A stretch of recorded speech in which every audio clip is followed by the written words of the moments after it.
Douglas Smith is joining us now. He's a former Assistant Secretary at the Department of Homeland Security. So Douglas, if the shooter was on the FBI's list, if he'd been investigated in the past, how was Mateen still able to keep his job and buy this automatic rifle? I mean, the first thing you have to watch is the fact he did nothing illegal.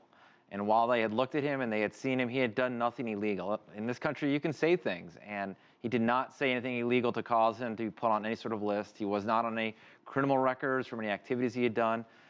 And so given the resources, the FBI does a great job of constantly scanning the horizon. But they need to move past people if they're not doing something illegal. And in this particular case, he was not doing anything illegal until last night's tragic events. A powerful tool for federal law enforcement now is social media, iPhones, as we saw in the San Bernardino case. Will they be able to delve into his social media and possibly find a pattern? I think retroactively they will, because they have the exact target now. They'll go back, they'll use forensics, they'll look at all that he had done, they'll follow who he tweeted with, who he posted on Facebook. And it will absolutely help for creating more data for future incidents. But the challenge, once again, is in this country, he's free to do what he wants. He did not do anything illegal. So without the appropriate search warrants, they wouldn't have been able to go in there to begin with. What kind of limitations does the Homeland Security Department face when possibly wanting to arrest someone? I mean, the biggest is in a free and open society, you are given a lot of leeway to do things. I mean, freedom of speech is the greatest tenet. Here we are on a news program talking.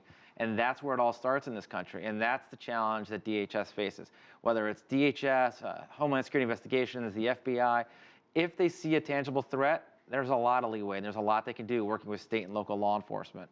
But until there's an actual threat, a criminal activity, it becomes much more difficult. You were in the Homeland Security Department right when it first was established? Around a few years after. A few years after that? I'm thinking all of these shootings happened in our recent memory we've been talking about all day. What has to be done to stop the cycle? I mean, I think there are a couple things, and I think the easy thing is people will throw out, oh, it's terrorism, it's Islamic radicalism. There are a lot of other things about this. I mean, once again, here was a shooter who bought a weapon legally in this country. This wasn't a weapon that was snuck across the border. It wasn't taken over in some covert way. He went to a store and bought it legally. The shooters in Sandy Hook, shooters in Columbine, all the stories that you just alluded to in the previous piece were all bought legally.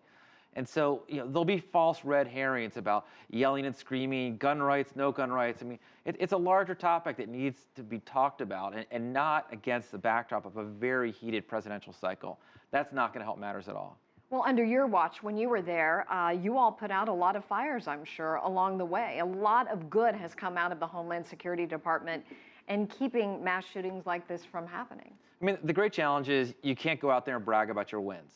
Where you find out is when things break down, whether it was Major Hassan in Fort Hood, Sandy Hook. When these tragic events happen, they're there for all to see. And in the era of social media, I mean, it's incredible. I was following my Twitter feed this morning, watching just in real time how this was all evolving so rapidly.